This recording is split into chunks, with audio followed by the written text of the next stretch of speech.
Good morning बच्चों। Class BSc BEd first year और BSc second year के लिए इनऑर्गेनिक केमिस्ट्री का हमारा कॉमन टॉपिक चल रहा है सॉल्वेंट सिस्टम, जिसके पार्ट नंबर 8 तक हमने कर लिया। आज पार्ट नंबर 9 की हम बात कर रहे हैं। हम कर रहे थे द्रव अमोनिया में संपन्न होने वाली विक्रियाएं, जिसमें विनिमय अवक्षेपण विक्रिया, प्रोटॉन ग्राही के रूप में विक्रिया, अमोनीकरण विक्रिया, अमोनिया अपघटन विक्रिया, मलसार विक्रिया। यहाँ तक हमारा लास्ट क्लास में हो चुका था। अब हम आगे की चर्चा करते हैं। उसके बाद में नेक्स्ट हमारी जो रिएक्शन आती है वो आती है संकुलन विक्रिया। क्या आती है? संकुलन विक्रिया, यानी कि ऐसी विक्रिया जिसके अंदर संकुल की फॉर्मेशन होती है, संकुल का निर्माण होता है, वो विक्रिया संकुलन विक्रिया होती है। जैसे हमारे पास में विलायक के रूप में वाटर को लें और वाटर को लेने के बाद में उससे संकुल बनाएं, तो संकुल जब बनाते हैं तो हमें जो संकुल प्राप्त होते हैं वो विलयशील हाइड्रोक्सो संकुल प्राप्त होते हैं। लेकिन अगर हम जल की बजाय अमोनिया को सॉल्वेंट के रूप में काम में लिया जाए तो हमें अविलयशील एमिडो संकुल प्राप्त होंगे। लेकिन हम क्या करेंगे, एमाइड की अधिकता में रिएक्शन करवाएंगे तो हमें विलयशील एमिडो संकुल प्राप्त हो जाएंगे। तो संकुल बनते हैं, इसलिए इस विक्रिया को संकुलन विक्रिया कहा जाता है। देखिए हमारे पास ZnOH की ट्वाइस, जिसको क्या बोला जाएगा, जिंक हाइड्रोक्साइड, और इसकी NaOH के साथ में विक्रिया करवाएंगे। एक्वस कंडीशन लेंगे। एक्वस क्यों लेंगे भाई? क्योंकि हम क्या करवा रहे हैं, यहाँ पर जल सॉल्वेंट के रूप में काम में ले रहे हैं। जल क्या ले रहे हैं? सॉल्वेंट के रूप में काम में ले रहे हैं। तो Na2ZnOH की 4, ये जिसको बोला जाएगा विलयशील हाइड्रोक्सो संकुल, विलयशील हाइड्रोक्सी संकुल, विलयशील हाइड्रोक्सी संकुल,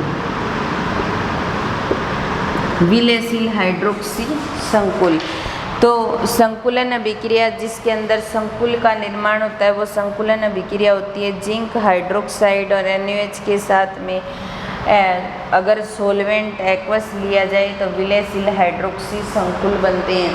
लेकिन हम इसकी जगह अगर ZnNH3 की ट्वाइस और KNH2 इसकी दिक्ता में रिएक्शन करवाएं और यहाँ एक्वस की जगह नॉन एक्वस सॉल्वेंट क्या काम में ले लें, हम अमोनिया सॉल्वेंट के रूप में काम में ले लें, तो ये बनेगा K2Zn और NH2 की 4।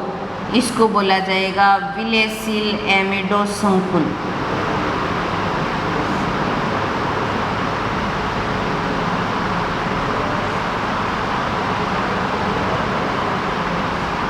विलयशील एमिडो संकुल है, क्योंकि अगर KNH2 की दिक्ता ना ली जाए तो हमें विलयशील एमिडो संकुल नहीं प्राप्त होते, फिर हमें अविलयशील एमिडो संकुल प्राप्त होंगे। तो इसके साथ ही हमारा जो द्रव अमोनिया जो हम काम में ले रहे थे नॉन एक्वस सॉल्वेंट के रूप में, क्योंकि पहले हमने जनरल बातें की सॉल्वेंट से संबंधी, और उसके बाद में अमोनिया नॉन एक्वस सॉल्वेंट और सल्फर डाइऑक्साइड, ये दो हमारे सिलेबस के मेन पार्ट हैं जिनको नॉन एक्वस सॉल्वेंट के रूप में हमें पढ़ना है। जिसमें से हमने अमोनिया का समापन कर लिया है। आज अमोनिया कंप्लीट हो गया है। अमोनिया से संबंधित सारी बातें हो गई हैं। रासायनिक विक्रिया हो ची, भौतिक गुण हो ची, अमोनिया की जनरल कैरेक्टर हो, उनकी संरचना से संबंधित बात हो, अमोनिया कंप्लीट हो गया।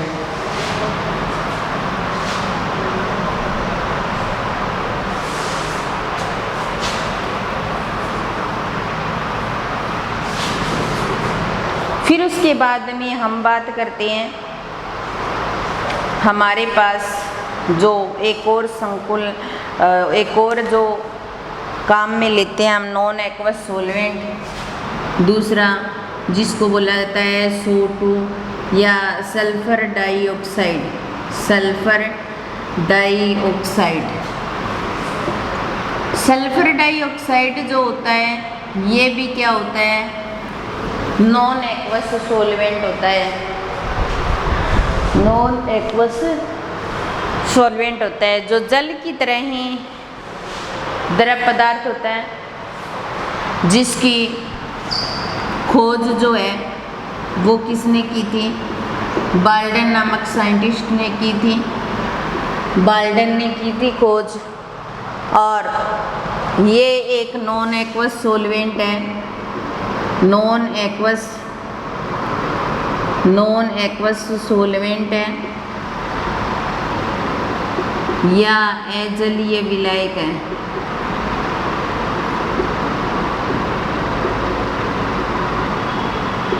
अजलीय विलायक या नॉन एक्वस सॉल्वेंट है।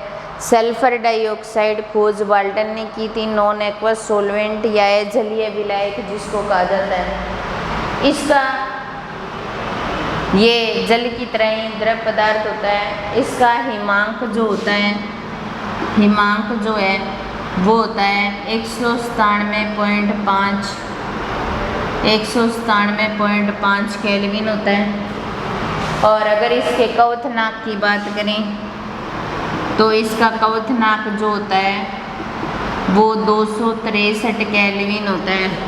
क्वथनांक जो है वो 263 केल्विन होता है। और द्विध्रुव आघूर्ण का मान, द्विध्रुव आघूर्ण का मान जो है वो 1.61 dBi होता है, क्योंकि द्विध्रुव आघूर्ण को dBi में माना जाता है। और इसके अलावा इसके डाई इलेक्ट्रिक कोस्टेंट, डाई इलेक्ट्रिक स्थिरांक का जो मान है वो होता है 17.27, यानी कि जो हमारे पास वाटर है उसका सबसे ज़्यादा, फिर अमोनिया का, फिर सल्फर डाइऑक्साइड का। वैसे इसका भी डाई इलेक्ट्रिक कोस्टेंट कोई कम नहीं है, ज़्यादा ही है, इसलिए इसको सॉल्वेंट के रूप में काम में लिया जाता है, क्योंकि जिसका डाई इलेक्ट्रिक कोस्टेंट जितना ज़्यादा होता है वो उतना ही अच्छा विलायक माना जाता है। तो वाटर का डाई इलेक्ट्रिक कोस्टेंट ज़्यादा है तो वो अच्छा विलायक माना जाता है।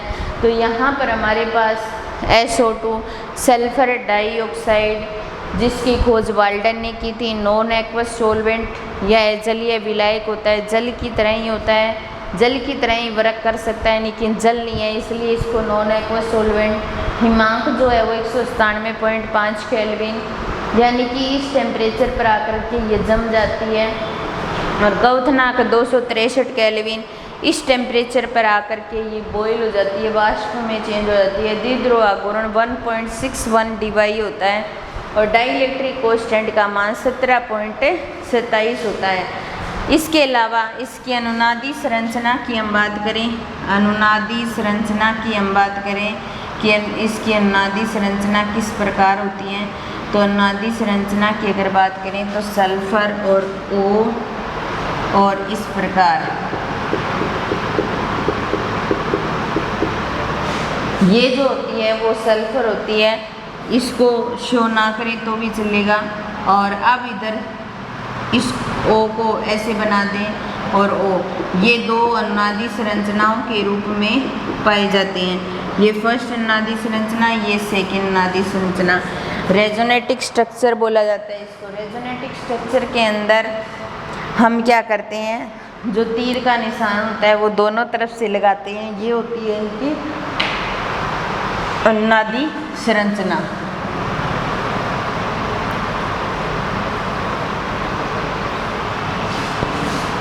अब हम इनके आणविक संरचना की बात करें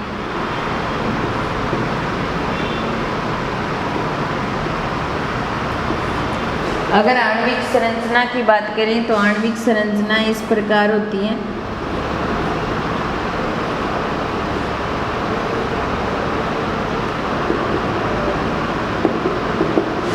ये आणविक संरचना की फॉर्म होती है, या फिर इसको इस प्रकार से शो किया जाता है।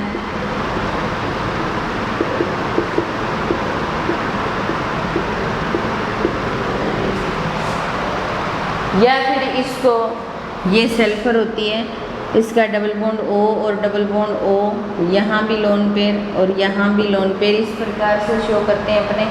ठीक है, तो इसको अगर ज्योमेट्री की फॉर्म में लिखा जाए या अपने हाइब्रिडाइजेशन की फॉर्म में लिखा जाए तो ऐसे ही लिखा जाता है, ये O और 1.43 आर्मस्ट्रॉन्ग और 1.43 आर्मस्ट्रॉन्ग, और इसके बीच में बॉन्ड एंगल जो होता है वो होता है 119.5 डिग्री, जो बॉन्ड एंगल पाया जाता है इसका, क्योंकि जो लोन पेयर है ज़्यादा पाए जा रहे हैं, बॉन्ड एंगल की वैल्यू बढ़ गई। SO2 जो होता है उनके अंदर सल्फर परमाणुओं के पास रिक्त कक्षक पाए जाते हैं, और रिक्त कक्षक होने के कारण इलेक्ट्रॉन दाता परमाणुओं को आसानी से अपना इलेक्ट्रॉन युग्म दे सकते हैं और आणविक संकुल बना सकते हैं। तो इनके पास रिक्त कक्षक होता है, तो इसके साथ ही SO2 जो होती है वो लुईस अमल की भांति व्यवहार करती है। किसकी भांति व्यवहार करती है? लुईस अमल की भांति व्यवहार करता है।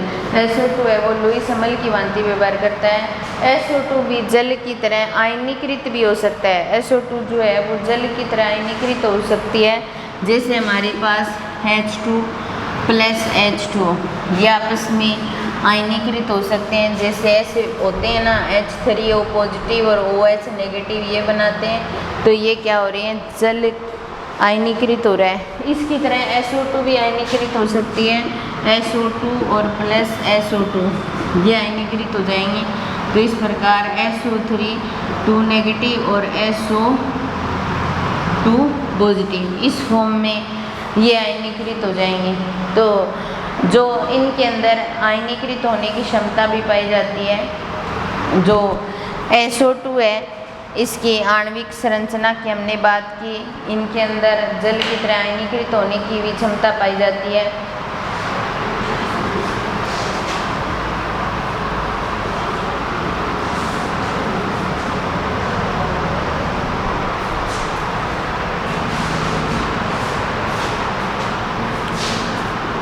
द्रव SO2 में पदार्थ की विलीयता।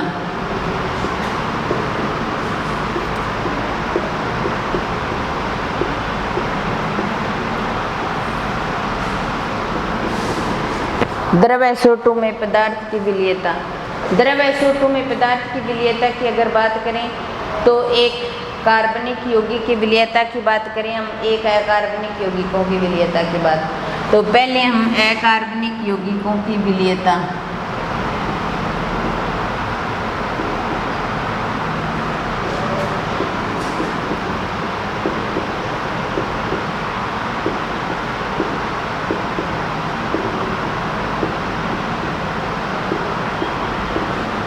पहले हम अकार्बनिक यौगिकों की विलीयता की बात करें। अकार्बनिक जो लवण होते हैं उनके अंदर अगर आयोडाइड हो, अकार्बनिक लवण जो है उनके अंदर मान लो Mi यानी कि आयोडाइड की फॉर्म में कोई भी लवण होता है, वो SO2 के अंदर सर्वाधिक विलयशील होता है। और उसके बाद में थायोसाइनेट जो होता है, थायोसाइनेट जो है उसकी विलीयता होती है। अगर हेलोजेंस की बात करें, हेलोजेंस की विलीयता की क्रम की बात करें तो ये होता है, इनकी विलीयता का क्रम ये होता है, आयोडाइड जो फॉर्म होती है वो सबसे ज़्यादा विलयशील मानी जाती है, और आयोडाइड सबसे ज़्यादा विलयशील होता है सल्फर के अंदर। थायोसाइनेट उसके बाद में विलयशील होता है। फिर उसके बाद हम कार्बनिक यौगिकों की विलीयता की बात करें।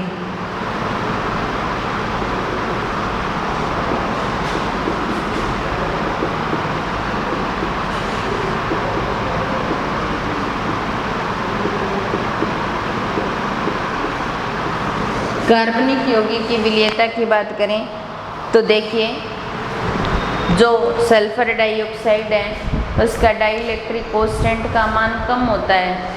कम का मतलब ये नहीं है कि उसका बहुत कम है, लेकिन जल की तुलना में डाइइलेक्ट्रिक कांस्टेंट का मान कम होता है, और जो जल है उसका डाइइलेक्ट्रिक कांस्टेंट का मान ज़्यादा होता है।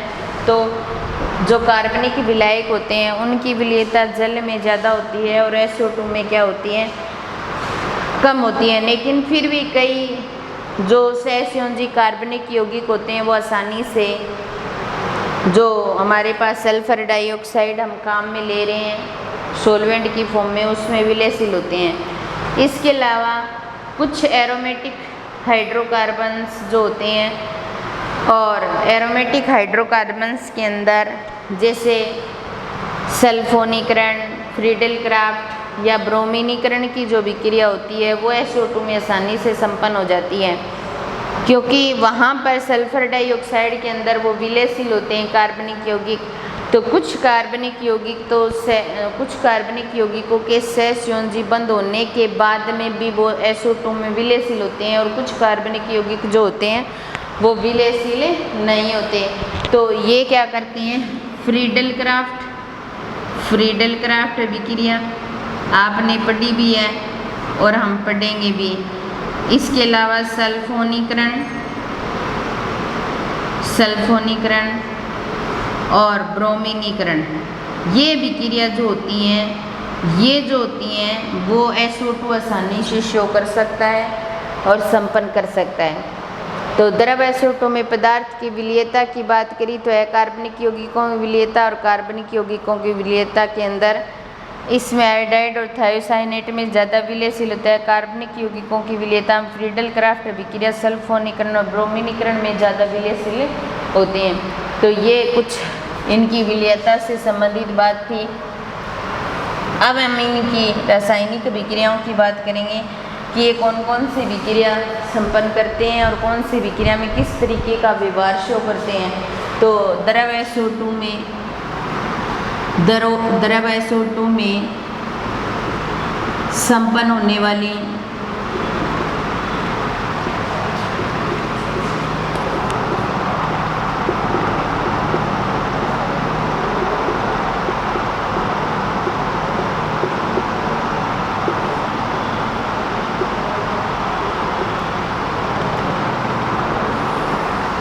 द्रव SO2 में संपन्न होने वाली रासायनिक विक्रिया जिसके अंदर फर्स्ट रिएक्शन आती है विनिमय या अवक्षेपण विक्रिया।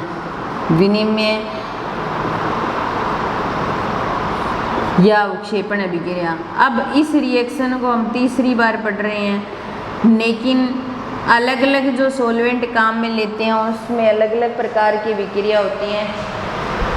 इस विक्रिया के अंदर क्या होता है, जो भी हम दो लवण या दो यौगिक लेते हैं उनके धनायन या ऋणायन होते हैं, उनका आपस में विनिमय होता है, और विनिमय के पश्चात एक जो विलायक या एक जो कंपाउंड है या एक लवण जो है वो विलायक में विलय रहता है, तो इसलिए वो अवक्षेप के रूप में हमें प्राप्त हो जाता है, नीचे बैठ जाता है। जैसे हम यहाँ पर BaI2 ले लें और ZnCnS2 ले लें, ये दो लवण ले लिए, और यहाँ पर SO2 लिक्विड फॉर्म में ले रहे हैं, SO2 लिक्विड फॉर्म में, SO2 द्रव के रूप में ले रहे हैं। तो इसके आयंस इसके पास, इसके आयंस इसके पास चले जाएंगे, तो यहाँ बेरियम CnS की ट्वाइस और ZnI2 प्राप्त हो जाएगा हमें, ZnI2 प्राप्त हो जाएगा। जो BaCnS है जो क्या है, अवक्षेप के रूप में प्राप्त हो रहा है हमें, अवक्षेप के रूप में, क्योंकि हमने क्या किया है, लिक्विड SO2 को काम में लिया है। तो हमने दो लवण लिए थे जिनके धनायन ऋणायन जो होते हैं उनका आपस में विनिमय हो गया, और यहाँ पर हमने ये बात भी की थी, इसके अलावा हमने ये भी चर्चा की थी कि एक पदार्थ जो होता है वो अवक्षेप के रूप में प्राप्त होता है जो विलायक के अंदर अविलय होता है, और अविलय होगा वो नीचे तली में बैठ जाएगा, और विलय होगा वो विलयशील की फॉर्म में रहेगा। तो जो अविलयशील होता है वो PPT की फॉर्म में नीचे आ जाता है, जिसको बोला जाता है प्रेसिपिटेट। क्या बोला जाता है, प्रेसिपिटेट। जैसे हम Ki की SOCl2 के साथ में रिएक्शन करवाएं, थायोनील क्लोराइड के साथ में रिएक्शन करवाएं, और किसकी फॉर्म में, SO2 लिक्विड की फॉर्म में, जो सॉल्वेंट हम काम में ले रहे हैं वो SO2 ले रहे हैं। क्या ले रहे हैं हम, SO2 ले रहे हैं। तो अब देखिए हमारे पास यहाँ पर इनके आयन्स आपस में चेंज हो जाएंगे, तो यहाँ हमें क्या प्राप्त हो जाएगा KCl और यहाँ प्राप्त हो जाएगा SO2, थायोनील क्लोराइड की जगह थायोनील आयोडाइड प्राप्त हो जाएगा। या हम KBr की SO2 SOCl2 के साथ में रिएक्शन करवाएं SO2 लिक्विड फॉर्म में, तब यहाँ पर क्या बन जाएगा KCl बन जाएगा और SOBr2 के रूप में ये बाहर निकल जाएगा। तो ये जो विक्रिया होती हैं वो सारी सॉल्वेंट फॉर्म में हो रही हैं। जैसे हमारे पास AlCl3 है और यहाँ पर NaI ले रहे हैं हम, और सॉल्वेंट काम में ले रहे हैं हम SO2 लिक्विड फॉर्म में, ये इसके साथ में ये इसके धनायन ऋणायन का विनिमय होगा, यहाँ NaCl प्राप्त हो जाएगा और एक Al(I3) एल्यूमिनियम आयोडाइड प्राप्त हो जाएगा, सोडियम क्लोराइड प्राप्त हो जाएगा। यहाँ पे सोडियम क्लोराइड किस फॉर्म में, अवक्षेप की फॉर्म में प्राप्त हो जाएगा। NaCl जो है वो अवक्षेप की फॉर्म में प्राप्त हो जाएगा। फिर इसके बाद में हमारे पास जैसे कोई भी रिएक्शन करवाएं हम, तो विनिमय अवक्षेपण अभिक्रिया का मतलब हम दो लवण जो काम में ले रहे हैं उनके आयनों का क्या हो रहा है, विनिमय हो रहा है। और जो यहाँ पर एक लवण अवक्षेप के रूप में प्राप्त होता है, जो हमारे पास जो विलायक है उसके अंदर विलयशील नहीं होता। तो अब देखिए यहाँ पर अवक्षेप के रूप में प्राप्त हो रहा है, यहाँ भी आयन्स का विनिमय हो गया, यहाँ भी अवक्षेप के रूप में प्राप्त हो रहा है, इसलिए इस अभिक्रिया को विनिमय या अवक्षेपण अभिक्रिया कह सकते हैं।